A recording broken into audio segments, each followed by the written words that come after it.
Hello, everyone. It is once again that time of the week. What time of the week is it? It's that time of the week we come on your radio dial. All right, everybody, we are back. This is the Hood Rat Strategist radio program only on 89.1 WIDR or online at widerfm.org. So I guess the next thing, I'm going to kind of defer largely to Lawrence for this next section, but if you were monitoring the media and the happenings here in the U.S. politics, you might have noticed there was this question thrown out there, like, is America a racist country? And there were some very similar responses, a bipartisan response across the aisle. So, Lawrence, I'm just going to kick it over to Uh, you, give folks the context, uh, tell them how you feel. okay. Okay. So let's give context to this story. If you don't know why Kamala Harris and Senator Tim Scott was getting barbecued the last few weeks on the online sphere, this is the reason why. During President Biden's stated address to Congress, it was an address to Congress. It's not a State of the Union. It was a State of the Union, but it wasn't a State of the Union. It was, but we're gonna call it the off-brand State of the Union. Um, there was a question that there was a thing that Tim Scott brought up during his response. The GOP had the only black senator, the only black Republican in the Senate, to give a response to President Biden's address. So progress, right? It is progress that we have a black Republican giving very giving old school conservative talking points, right? Um, During the speech, President Biden didn't really talk about race in America. He did bring up a little bit of criminal justice, but he didn't really go hard on it or speak about it the way that I would have. But so Tim Scott took the opportunity to say that America is not a racist country. Um, as a black man in America, I don't know why you would say this, but okay, it's cool. We're gonna pretend that he didn't say that. But we're gonna get back to why they both get why Charlamagne the God on the Breakfast Club gave him Donkey of the Day and why they deserved it. He said that he was getting barbecued on social media for it. Kamala Harris gets interviewed the next day about Tim Scott's comments and gives basically the same answer.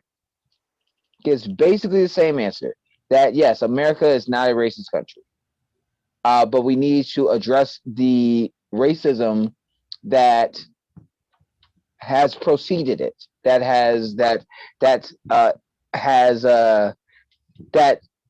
created America.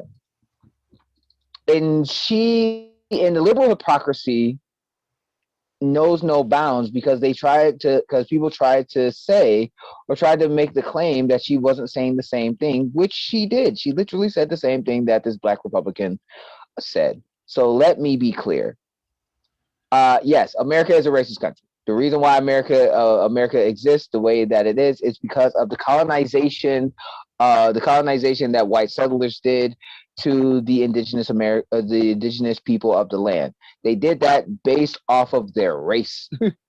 They didn't they didn't have laws about scalping Native Americans and you being paid for scalping Native Americans because they just liked their hair and they wanted weaves. They did it because the policy was serving an agenda, a racist white agenda that these other people did not were not or are subhuman. That's the reason why that law was created. It's the same reason why black Americans, it was against the law for black Americans to read because of for many years in this country. It's the same reason, and to bring it to more modern times, it's the reason why Jim Crow errors were laws are created. Redlining was a thing. Anti-banking legislation was a thing. The reason why we needed a Fair Housing Act, a Civil Rights Act, a Voting Rights Act, is the reason why Tim Scott, the Republican senator, created the George Floyd bill, which was a Republican criminal justice bill. It wasn't that good, but he created it and he named it after slain Black people that were killed by the police unjustly. So it makes no sense in any way, shape, or form. It makes no sense why Tim Scott, a man from South Carolina, a representative of South Carolina that was born and raised in South Carolina, and was born and raised in Mississippi and South Carolina in the South.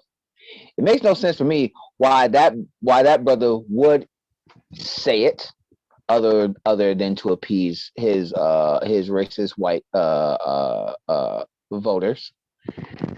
It makes even less sense for Kamala Harris to say it.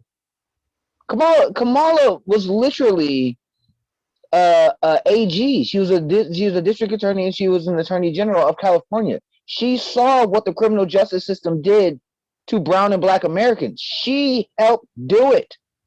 The jailing of brown and Black Americans for nonviolent drug offenses, for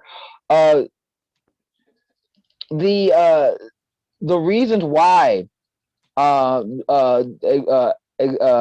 Alexander wrote the book The New Jim Crow.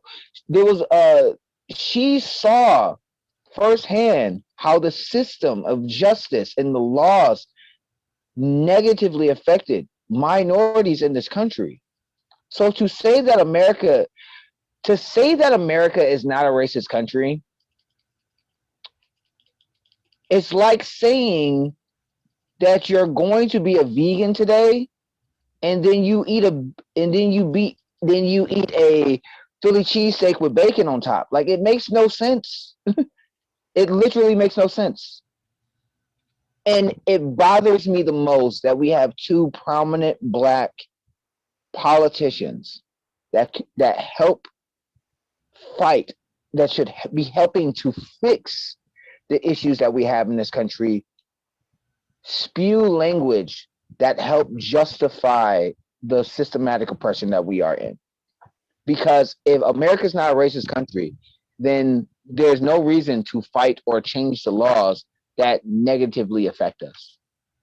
If America's not a racist country, then there's no reason for there to be a Black Lives Matter organization, or a Color of Change organization, or a NAACP. There wouldn't need to be a Stop Asian Hate if racism didn't exist. There wouldn't need to be there wouldn't have to be when it comes to the LGBT community. We wouldn't have to have these conversations that these people's lives matter, and that these individuals should have fair representation. But like we said before, representation is not liberation. Just having representation is not liberation, as we can see, because these two representatives have chosen to throw the rest of their community under the bus to serve their own power interests. And that's my 2 cents on it. Sorry for ranting, but that's my 2 cents. That was a beautiful and eloquent explanation and response. I'm gonna keep my thoughts brief, just out of respect to, if you're listening on the radio, I just pointed to the paleness of my skin. But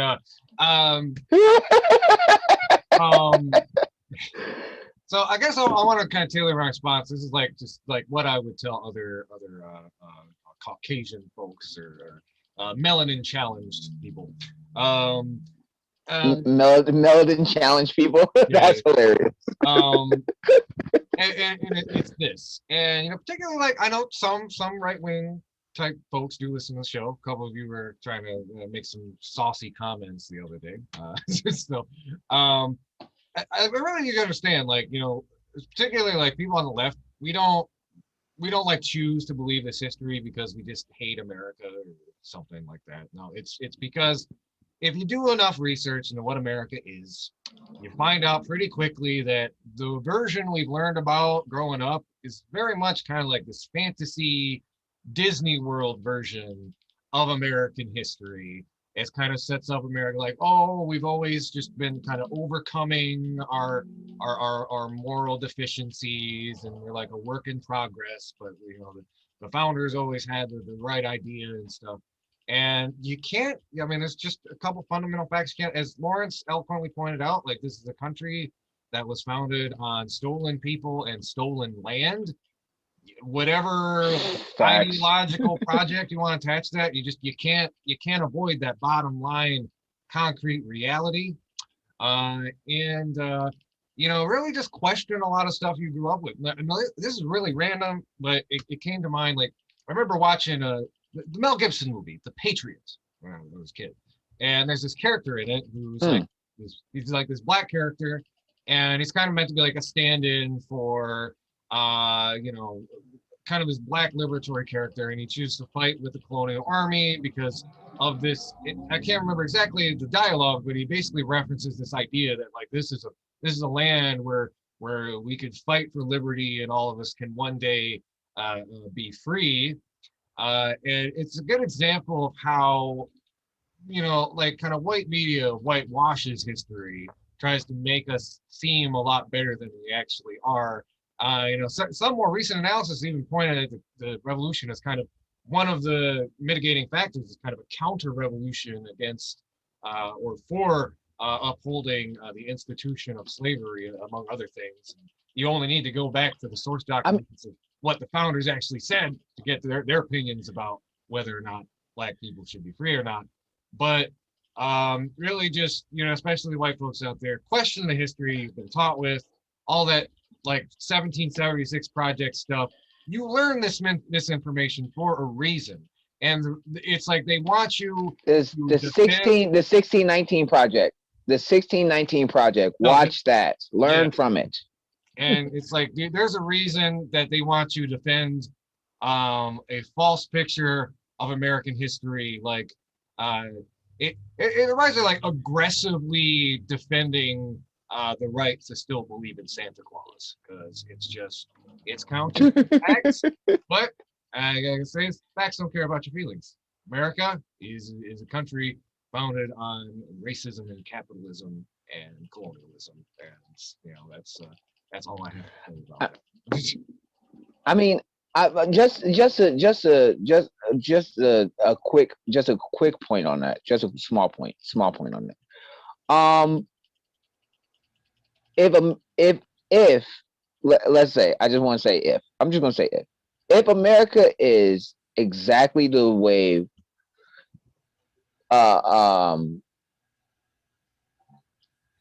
if we did not have the issues that we had, right?